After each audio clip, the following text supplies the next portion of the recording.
bangiyada gaarka loo leeyahay iyo guud ahaan private sector-ka waxaan ku salaamayaa salaanta islaamka. Assalaamu calaykum waraxmatullaahi tacaala wabarakaatuh. magacayga waxaa la yidhahdaa Aadan Roble, waxaan ahay agaasimaha guud ee bangiga horumarinta iyo dib u dhiska. run ahaantii fursad ay tahay inaan maanta shirkan kasoo qayb galo, kana dhiibto hadba aragtideedu waxay tahay iyo banking sector-ka Soomaaliya iyo investment challenges-ka jira iyo caqabadaha jira iyo shay maxaan ku dhahaa iyo xalalka iyo yacni la heli karo inaan barabto aragti iska wadaarsano. howlkan jaziira dhowr shira ka dhacda oo intiri goontigiigaan rabaa inaan tilmaamo. qaar waxay la xiriireen climate issues-ka iyo arrimaha cimilada la xiriiro, qaar waxay la xiriireen food security, qaar waxay la xiriireen private sector development ama horumarinta sector-ka gaarka ah. maalin anigoo kursigaas fadhiyaan waxaan ku fikirayay waxaan oo dhan maxaa sal u ah. marka climate laga hadlaayo ama cimilo laga hadlaayo ama private sector laga hadlaayo guud ahaan ama food security laga hadlaayo, waxoo dhan waxaa asal u ah mushkiladda investmentiga maqan. sometime oo adiga sagaashameeyadii siddeetameeyadii waxaa laga yaaba in dowladdu ay ahaayeen actors waaweyn oo mashaakilaadka qaar xalliya, laakiin markii oo Soviet-kii uu ka baxay iyo social systemska markay baxeen, private sector-ku wuxuu noqday belayerka ugu weyn ee jaalajyadaas noocaasa xalliya. halka waddo ku qabanayana waxay ahaaday investment, in wax lacag loo ogolaado horta marka hore. lacag in loo ogolaadana waxaa wehliyo environmentkii ama bay-adii lacagtaas lagu maalgeli lahayna inay diyaar tahay oo bay-a lacagta soo dhaweynaysa ay tahay. ii sheeg maxaan ku dhahaa hay-adihii maalgelinta samay lahayna ay leeyihiin appetite qatar qaadasho oo ku filan. inta un baan hadda anaguna ku dhex jirna wax miracle ahoo mucjiso ahoo yacni aan hore loo arag waxaan leenahay. maalgelinta Soomaaliya dhowr ciladood ay leedahay aa ka jirta si guud marka loo hadlo. kow, scale ahaan horta waa xadidanta inta ay gaarsiisantaha marka la fiiriyo. lambar labo, geography ahaan iyo areaska lacagta la geliyana waa xadidan yihiin. waxaa laga yaabaa hadda Soomaaliya oo dhan marka la fiiriyo 13 kilomitir oo Muqdisho ku fadhiso iyo dhowr magaalo kaleeto waaweyn oo inay lacagta gasho oo adiga kooban. midda xigtana sector-rada ama areada dheerooyinka lacagaha la geliyay iyaguna way xadidan yihiin. saddexdaas arrimood oo waaweyn aan maalgelinta Soomaaliya haysato. saddexdaas area ama arrimoodu yacni caqabadood inay jiraanna waxaa sabab u ah midda ugu horeyso oo aniga aaminsanahay informality-ga waxaa la yidhahda. 90% iyo ka badan dhaqdhaqaaqyada ganacsiga Soomaaliya ka jira waa informal. xataa kuwa oo skill-kooda u weyn who is to blame yaa la eedeynaa oo informality-gaas ugu eedeynaa dabcan waa discussion gooniyo. midda xigta waxaa waaye informality-gaas ka jirta ganacsiyada waxay xadiday ay saameyn ku yeelatay qatar qaadashadii hay-adihii maalgelinta inay sameeyaan la rabay oo bangiyada gaarka loo leeyahay ay koob ka yihiin. waxyaabaha aada arkaysa waxaa kamid a tusaale ahaan in sectoriskii waddanka daruuriga u ahay oo productive sector-ka la isku yidhaahdo guud ahaan inay hostigareeyaan maalgelimaha midda ugu xadidan. tusaale ahaan oo kaleeto haddii aad fiiriso hadda bangiyada private-ka ah commercial-ka ah maalgelinta ay bixiyaan 80% ku dhawaad waxay gashaa tariinka iyo real estate-ka. 2% kamid aha waxay gashaa agriculture dee markaas u taagan productive sector-ka guud iyo sector-ka wax soo saarka. su-aasha marka waxay tahay why ay sidaas u tahay. kow, waxaa ugu muhiimsan sectoriskan waa disorganized, ma isku toosno. bangigii inuu maalgelinta sameeyo oo sector-kaas inuu maalgeliyo la rabayna ma cabiri karo xaddiga khatarta ee sector-kan ka jira. business alaale businesska sectoriskaas ka yimaadana business inta la approach gareeyo waxaan horta dee qaadasho iyo maalgelin ma u qalmo mase ma u qalmo go-aan laga gaari kara ma aha. sirkalkaasaa lagu wada wareegsanaa marka dowladdii iyo waxay taagan tahay war ma waddanka lacag la geliyo ma canshuur la aruuriyo maasaan la yeelo private sectorkana wuxuu taagan yahay yacni waxaan wax lacag la geli kara ma aha. baasalka noocaasa marka waddanku wuxuu u xeeran yahay taniya markii bangiyada privatka ah ay hana qaadeen 2010 ilaa hadda sirkalkaasaa lagu wareegsan. hadda mar alla markaad fiiriso trendka investmentiga for the last I think 10 years labadaas area saarnay trade real estate. maxay tahay marka in la qabto kow bay-ada maalgelinta ee waddanka ka jirta in la nidaamiyo u baahanta iyadoo laga bilaabayo in la xalliyo mushkiladda ah informalitygaas marka la xalliyo waxa koowaad ee ka suurgelaya waxay tahay in la helo risk rating mechanism ka duwan risk ratinada maanta jira. hadda bangiyada waxay ku qasbanaadeen inay yidhaahdaan collateral ha la keeno personal guarantee ha la keeno. laga yaabo xataa collateralkaas inuu ka qaalisan yahay ninka investmentiga uu raadinayo. arrintaas marka waxay xadidaysaa kow absorptionkii ama yacni lacag qaadashadiina way xadidaysaa bankiga naftirkiisana way dhaawacaysaa because client basekiisa aada u yaraana qof kasta kama bixi karo inuu collateral meesha soo dhigo. so saddex sector way dhaawacmaysaa. kow informalitygu waxay dhaawacaysaa private sectorkii deynta rabay ama maalgelinta rabay horta way dhaawacaysaa because resourcigii iyo lacagihii ay raadiyaan ma helayaan. banking sectorka iyo financial sectorkina way dhaawacaysaa sababtoo ah client basekii iyo isheeg maxaan ku dhahaa loonkii ay bixinayaan iyagana u yaraana. bankina dee waa taqaanaano balance sheetiska bankiga waxa ugu muhiimsan waa amount of loan amba inta deyn uu bixiyo oo dadka siiya. informalitygu sidoo kaleeto dowladdii dhaawacaysaa sababta waxay tahay business informal dee isna way aa u canshuuri karto.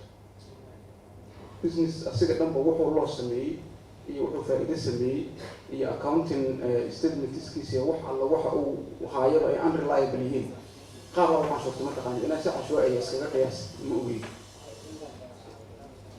environmentgaas marka in la hagaajiyo dhanka dowladda door weyn ay ku leeyihiin si investmentgaas uu hana qaadi karo. meeshaas markay marayso maxaa loo baahan yahay waa su-aasha koowaad. kow investmentiga Soomaaliya especially sida hadda teamka ka muuqato waxa ugu muhiimsan waxay tahay frontierka in madaxa la geliyo investment waddanka macna u sameeyhayo oo iska ilaahana xoogan in la helo. waxay ku xiran tahay kow horta sektarada waddanka waxtarka u leh in la target garayso oo productive sector ugu horeeyo. agriculture ku kow kalluumaysigu 2 energy ku 3 sectorska noocaas horta waa meelaha mustaqbalka waddanka oo ku jiro. bangi allaala bangigii inuu maalgelin sameeyo oo investmentigiisu skill u yeesho rabana sectorska inuu target garaysta ay tahay waa sectoradaas. khatar ma yihiin nacam laakiin financiga formulada ugu basicsan waxaa waaye risk and return waa isku xiran yihiin. khatarta iyo waxa helaysid hadduu isku xiran yihiin laakiin waxaana sax ahayd in la yidhaahdo commercial banks in la yidhaahdo okay dhabarkaa la idinka dharbaaxay sectoradan hala maalgeliyo. no dowladda door weyn ay leedahay. hay-ado badanoo waxaa jiray kii ahaa jiro oo maqnaa jiray oo hadda dowladdu ku activate garaysaan. aan galaad inaan idhaahdo bankiga horumarinta dib u dhiska waa hay-adahaas hay-ad ka mid ah oo loogu talagalay inuu diriska gareeyo sectoradan laga kala qaaday pipeline la isku halayn karo inuu sameeyo. dabcan bankiga horumarinta ragga odayaasha waa wada yaqaanaan tiimkaas dambaan waxaa uga sheegaa 1968 iyo la asaas. doorka uu loo asaasan wuxuu ahaa inuu short term iyo long term loans uu siiyo private sector. hadda waagaas 1968 bay-ada dhaqaalo ku shaqayhay iyo midda hadda inuu ku shaqeeyo la rabo totally waa kala duwan yihiin. bay-ada maanta uu ku sugan yahay 3 baneero waaweyn ka faa'iidaysan karaa jirto oona waagaas jirin. kow wuxuu ka faa'iidaysan karaa commercial banks, wuxuu ka faa'iidaysan karaa foreign direct investors oo waagaas iyaga naftirkooda xadidnaa doorka ay waddanka ku leeyihiin. 3 wuxuu ka faa'iidaysan karaa isla dowladda naftirkeeda. bangiga shareholdingkiisa waa 51% waa dowladda leh, 49%na waxaa ka furan shareholding oo ah private-ka inay share ka qaadan karaan. sideen rabnaa marka inaan u shaqeyno mawduucan iyo bangiyada gaarkaana sideen faa'iido ugu yeelan karnaa.